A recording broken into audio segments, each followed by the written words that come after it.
بس یہ بتا دیں مجھے کمنٹ میں کہ شکریہ کس کا ادا کرنا ہے۔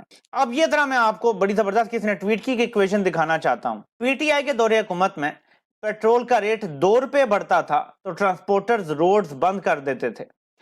اب 100 روپے بڑھنے پر بھی کوئی احتجاج کے لیے نہیں نکلا۔ سرکاری ملازمین ہر وقت بنی گالہ کے سامنے احتجاج کرتے تھے۔ اب 10% کٹوتی ہونے والی ہے تنخواہوں پہ، مگر سب خاموش ہیں۔ کسی کو رائے ونڈ یا بلاول ہاؤس جانے کا خیال نہیں آتا۔ آپ کو اس کی وجہ پتا ہے؟ یہ سب کچھ بغلول کروا رہا تھا عمران خان کے خلاف۔ ٹرانسپورٹروں سے ہڑتالیں کرواتا تھا، کبھی کسی مولوی کو باہر لے کر آ گیا، دھرنا جلسہ کروا دیا، کبھی پی ڈی ایم سے دھرنے جلسے لانگ مارچ کروا دیے، کبھی چینی مافیا سے، کبھی آٹا مافیا سے، ہر کسی سے جو یہ بندہ جہاں ہاتھ ڈالتے تھے نا، یہ ہڑتالیں کرواتا تھا۔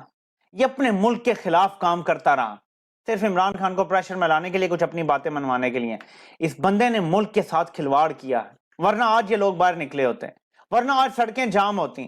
آج پورے ملک میں ٹرانسپورٹرز اور جو کنٹینرز والے ہیں وہ پہیہ جام کر کے بیٹھے ہوتے، لیکن اب ایسا نہیں ہے کہ ایک ہی بندہ تھا جو یہ کروا رہا تھا، جو عمران خان کی حکومت کے خلاف پہلے دن سے سازش کر رہا تھا، جو پہلے دن سے نواز شریف کو اقتدار میں واپس لانے کے ہیلے بہانے تلاش کر رہا تھا۔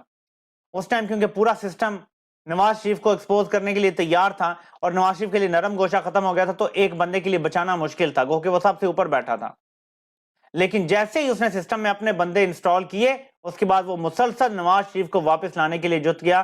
اور اب بھی اگر عمران خان پہ سب سے بڑا دباؤ ہے تو وہ یہی ہے کہ نواز شریف واپس آئے تو اس پہ سارے کیسز ختم ہوں اور دوبارہ آپ اس پہ کوئی بات نہیں کریں گے۔ سارے دباؤ اپنی جگہ ہیں کہ آپ نے ارشد شریف کے کیس پہ بات نہیں کرنی، اپنے کیس پہ بات نہیں کرنی، لیکن یہ بنیادی چیز ہے۔ نواز شریف کو ڈیل دینے کے لیے پورا سسٹم وہ بغلول بنا کے چلا گیا، یہاں اپنی تقرریاں کر کے چلا گیا۔ 6 سال میں ایک ایک بندہ چن کے اس نے لگایا ہے، اور وہ بندے آج سارے نواز شریف کے خدمتگار بنے ہوئے ہیں۔ بہرحال یہ میں نے آپ کو وجہ بتانی تھی۔